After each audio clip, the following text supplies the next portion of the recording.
Hi, everyone. My name is Shira Weinberg, and I'm excited to be here today. Thanks, Product School, for hosting me. So I'm actually a kind of a dinosaur. I've been working for Microsoft for over 13 years. I started my way at Microsoft as a software engineer, and later on followed my passion to users and to people and moved to product management roles. My first project as a PM was in a very cool innovation team in 2011. It was an app called We're In. So I wonder if any of you remember this app. Does that look familiar? We're In was a real-time location sharing application. Let's say you're meeting friends for a picnic in the park, or you're picking someone up. With We're In, you could actually share your location in real time in order to meet easily and really see each other moving on the map. So it's really easy to meet. So I'm sure that you don't remember this app because it didn't really catch, but it does look familiar, right? Maybe because 6 years later, in 2017, WhatsApp shipped a location sharing feature that does exactly the same thing. Well, it worked much better for them. So we can have a long discussion about the differences and why it worked for them and didn't work for us. But actually, there's one main reason. We try to create a new habit for our users. Sharing your location is not something that happens daily. You don't need to do it every day. So it was challenging to create this new habit for our users and to make them remember that they have this tool when they actually need it, when they actually need to share their location. WhatsApp didn't have to create a new habit. Their users are already there. They're already using the app when they're trying to meet or planning a get-together. So they could leverage this existing habit and allow the users to use this new feature in the context of the chat, in the context of the get-together, which is much more natural. I believe we don't need to create new habits for our users. We should leverage existing ones. Clearly, there are some major changes that transform our lives and change habits, but these are much more rare. Let's dive into our day-to-day as users. Today, we're all super busy. We're multitasking all the time. We've got several devices, we've got tons of applications, and we've got endless notifications.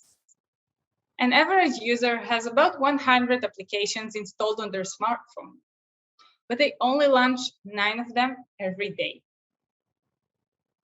This means that being this new app, becoming this 10th app that they're going to launch and use, that's a real challenge. Actually, becoming this new habit for them is super difficult. Let's see another example. About 5 years ago, we shipped a Cortana integration within Skype. So in case you don't know Cortana is Microsoft's digital personal assistant. And this integration started as a Skype bot that users could interact with within Skype and chat with Cortana as you would chat with any other user. Ask any question that you would ask a digital personal assistant, like how's the weather, how to get to a specific location, like you can see in this screenshot. So this is how we started. We've built this feature, we shipped it. It was very exciting and we got tons of reviews, which were pretty positive. We also saw some actual usage, but it wasn't a huge hit. We didn't feel like we've nailed the scenario. And we realized that our users just used to finding their information in other places, not in Skype. So we tried to think, how can we improve that? How can we gain more usage? And what are users doing in Skype today? In Skype, users are interacting with their friends. They're interacting with their family. How can we leverage these habits? Actually, why not give them value within their chats, within their existing conversations, instead of teaching them something new? And that was exactly what we did. We realized that Cortana can be present all the time without disturbing the user, and only offer her assistance when she can help. And this is how it looks like. We built a whole new feature that we call Smart Suggestions. Smart Suggestions are actually suggestions powered by Cortana within the existing Skype chat. So there are several types of suggestions. For example, smart reply suggestions that you can see in the screen. So you don't have to type the whole reply. Just click one of the options if they work for you. And it saves the time and the clicks to reply. There are also suggestions for smart actions, not only for smart replies. We worked closely with Skype to learn what users are doing in Skype. And we've learned that in many conversations, users are promising to do something or are being asked to do something. And you know how things are today. We're so busy that we easily forget to do something that we said we're going to do. I personally have a reminder in my calendar for everything. Otherwise, it just won't happen. So we realized that this is something Cortana can assist with. Cortana can recognize that someone has asked me to do something and offer to create a reminder for me in just one click. And this is how this looks like. You can see that there are several suggestions. Some are smart reply suggestions like we've seen before, but there's also a suggestion to create a reminder. Other than reminders, we try to see what else we can do in Skype. How can Cortana assist? And by analyzing chats, we've learned that there are various types of conversations. And in many cases, people are planning a get-together, planning to go watch a movie, or planning to go to a restaurant. And this is also something that Cortana can assist with. By recognizing the name of the movie, Cortana can provide information about it. So as you can see in the screenshot, it saves me the need to close the Skype application, go to another app or website, let's say IMDb, learn whatever I need to learn about this movie, and then go back to the conversation. I can also share it pretty easily from this feature if I'd like. So we've worked on the suggestions feature. We've built it. It took a while and a lot of work. And then we shipped it. And pretty soon, in a few days, our usage grew from 150K to over 2 million users, just in a few days. We realized that this feature is the real value that Cortana is providing users in Skype. And why did this happen? It happened because the suggestions feature leveraged their existing habits. They were already using Skype, and they were already using the chat. And Cortana just offered them assistance within the context of the conversation, exactly when and exactly where they need it. By the way, this is not only relevant in the software world. One of the advices that I heard for people trying something new is to hook it up to an existing habit.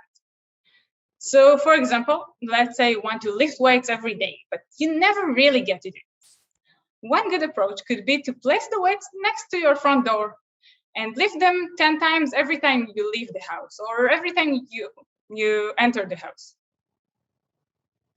Just hook it up to an existing habit. Another funny story, I have a friend who used to forget his lunch in the fridge when leaving to the office in the morning. So he would just place his car keys in the fridge next to the lunchbox, and that way he would make sure the food when he starts to the office in the morning.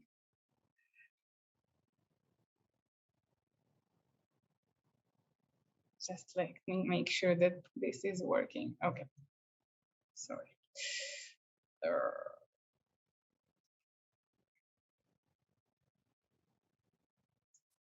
So wait, what am I saying here?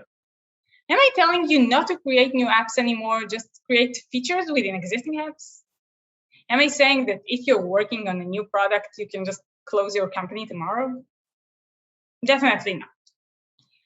What I am saying is that we, as product managers, should be able to zoom out and to deeply understand the lives of our users. Where and when are they spending their time, and how can we provide value and the system within their existing flow without teaching new habits and without asking them to learn something new? Actually, if you think about it, we used to teach users new habits a lot. We actually used to teach people how to talk to computers. But this has changed, and it's still changing. And today, we're no longer teaching people how to talk to computers. We teach computers to talk to people in the ways that are more natural to the users. One good example is voice user interface, which is one of the domains that my team is also working on for the last few years. We already know that voice is the future UX. It's so clear and easy to use that even my son, when he was only 1.5 years old, tried to say Google to our speakers, even before saying mommy. Okay, Google. So it's no longer a question of is this going to happen? It's a question of when. Is it going to take 2 years, 5 years, 10 years? I actually think that this is a process and it already started. And this is actually a new habit that users are adopting more and more. There are already a few players in this field. I have each of these at home, by the way. And I use voice to do a lot of things. I use voice to turn on my AC, to turn on the music, to set timers, even to check the time if I'm not next to my phone. So these were a few stories and examples from my experience, but how can you practice leveraging habits as well? Here are a few questions to ask yourself. First, who are your customers? Make sure that you know them very well, that you deeply understand them, that you know their behavior. Map their routines, map their habits, map the tools that they're using today. Examine carefully where you can hook up to an existing habit, even if it doesn't seem related to the product that you're building. Is there a solution they're already using, something already in place? Maybe that's something that you can solve better. After you'll map your user journey according to these questions, you may find new directions that you haven't had in mind till now, or even find out that the idea that you started with is no longer relevant because you found something much better along the way. Like the story I had with Cortana in Skype, which ended up as a smart suggestions feature that is super useful.